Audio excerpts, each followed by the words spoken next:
Are you ready to jump into the camping craze, but waiting on an RV to arrive? Maybe you've been told an RV will be a year out for you, or maybe you don't have the funds yet or aren't sure whether you want to invest that much money on something you've never done before.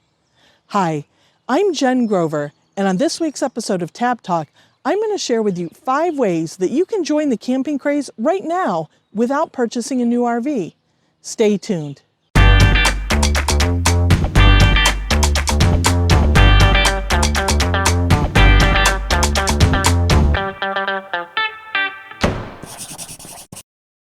Before I jump into this week's episode, I want to share a quick channel update with you.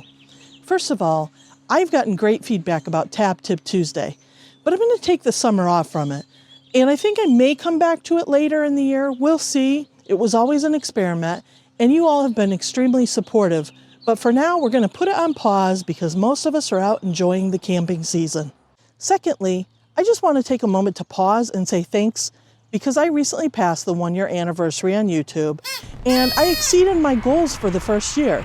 And that's only because I've had such great partnership with all of you. So thanks to everybody who's liked, subscribed, and commented. It's really meant a lot to me, and I'm glad the first year was so successful. Make sure you stay tuned until the end because I'm going to share a tip I recently figured out about how to get campsites even though the campgrounds are packed. Let's go ahead and jump into this week's episode. No RV? No problem. Why not rent a yurt? A yurt is a tent-type structure that is built on a platform. It sometimes will have heat. I've even seen a couple with air conditioning and other conveniences that you can't find in traditional tent camping. Many state parks have started developing yurts, and even some private campgrounds. The second option that can be great is to actually rent an RV. There are different ways you can do that. I'll put a link to a list of dealers that rent tabs and tags in the description below the video. But there are also popular sites like Outdoorsy, RV Parking, and even Reserve America. Tip number 3 is how I sort of got into camping, and that's by camping in camper cabins. Many campgrounds, private and public, have camper cabins available. They're often cheaper than hotel rooms, and they offer more amenities like kitchens and living areas. Number 4, some RV parks actually, especially the commercial campgrounds, have RVs that are permanently at the park that you can rent. I see this is especially popular with Airstream trailers, but I've seen other RV parks have other types of trailers too. So look for those type of RV parks as well. The last way is rather intense, so I hope you're ready for it. And that's actually to camp in a tent.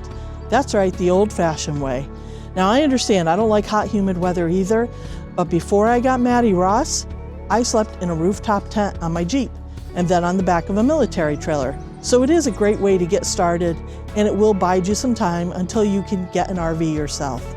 So now that you figured out how to camp, the question is, how do I get a campsite? Well, the thing I've learned as I've done a bit of camping already this year is that people don't tend to camp during the week. I found most campgrounds are fairly empty during the week. Now I do anticipate they'll fill up a little more as the summer progresses and the kids are out of school.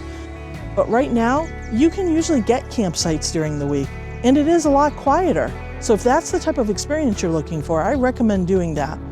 I'm also going to post a link up here to my 5 secret locations near national parks that will help you escape the crowds over the summer.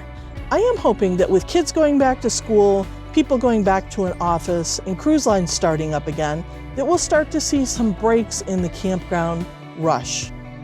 I hope this video was helpful for you. If it was, be sure to give me a thumbs up, subscribe, and I'll see you next time.